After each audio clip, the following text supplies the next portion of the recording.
What a time to be alive. It's just quarter to December, so this is the right time to talk about this. I know that people are asking, are throats open? Not yet. Not yet. But I did see my first Christmas tree at a shopping mall and I got so anxious because this year everybody's getting hugs from me for Christmas.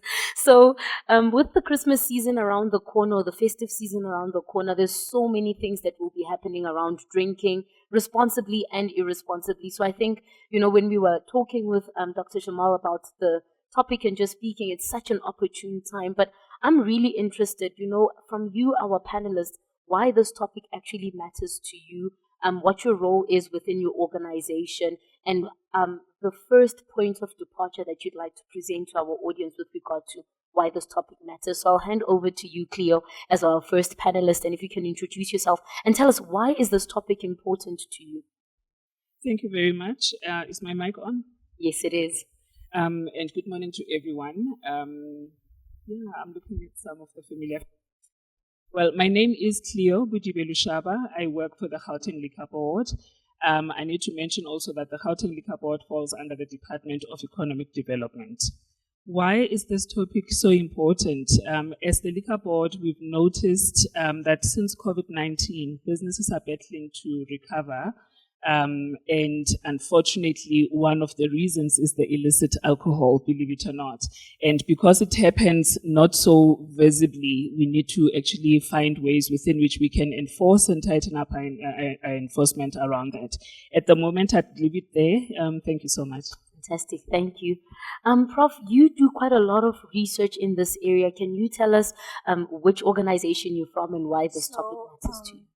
Firstly, thanks to the Drinks Federation of South Africa for having me here, and thank you all for being present. It is indeed a pleasure to be here. So my name is Professor Irene Mackraj, and I am from the School of Laboratory Medicine in the University of KwaZulu-Natal, as I said. So I have been part of a team that has been testing some of the counterfeit samples. So for me, the interest in being here is on a humanitarian level. So I just think that the devastating effect and the toll that it takes on human health is why I am here today. Thank you. And later on, you'll also be sharing some of the research and the stats that also attain to that. So we look forward to that. Pamela, you're no stranger here at GIBS. Please, can you tell us who you are and why this topic matters so much to you? Thank you, Dr. Nobulali. So I'm Pamela Nkuna. I see many familiar faces in the audience. A topic that's very close to my heart because we can, reduce and eradicate. For those of you who know the company Pernod, I am responsible for corporate affairs for Africa and Middle East. And that basically means that I'm responsible for internal and external communications, for sustainability and responsibility, and that's where you spoke about irresponsible consumption, and we focus on underage drinking, binge drinking, and road safety as an example.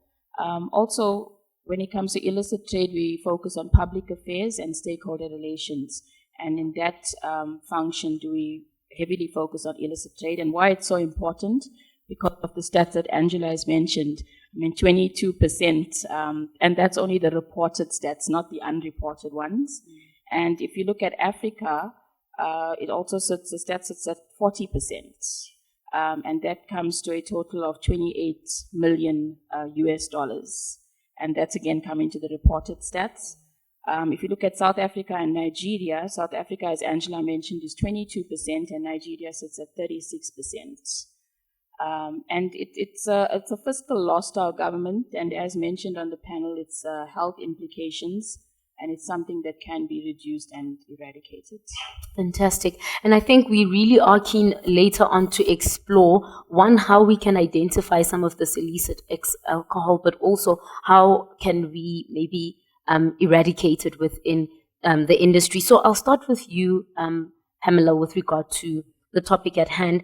And the first question I've got for you is, from an industry point of view, what is the scale and magnitude of the illicit alcohol problem in South Africa, and what are some of the markers of it? Because to the layperson like myself, outside of this platform, it's not something that I know about. I know about underage drinking, don't drink and drive, but I wouldn't be able to tell you which alcoholic beverage is or isn't legal, you know, whether it's from how it's been manufactured or whether it's been taken out of country and back in. So can you educate us just from a layperson's perspective to what this topic actually is and how it's impacting industry?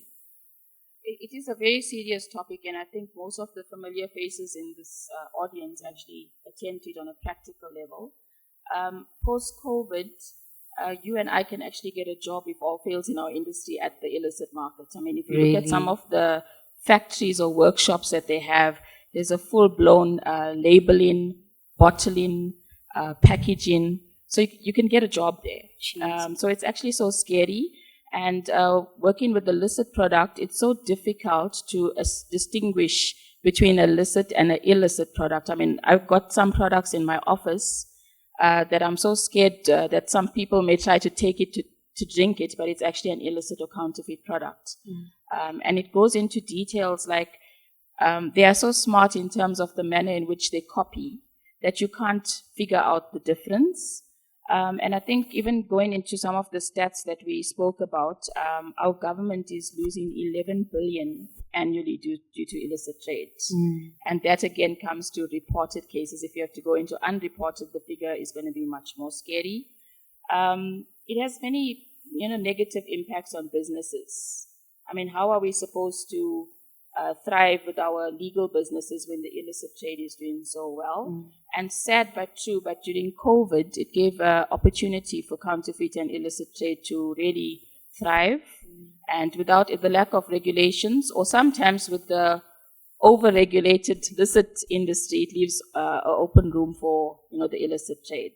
So it has multiple negative consequences for us, and I'm sure my colleagues can also delve further into this topic. Certainly. And just for some of those that might not know, you wear multiple hats. You also work with the South African Liquor Board Owners Association. Can you tell us just briefly what that association does and the role that it's playing within industry with regard to our topic at hand? Yes, thank you for bringing that up. So I am an executive member of the South African Liquor Brand Association, and there is a representative from there here as well today.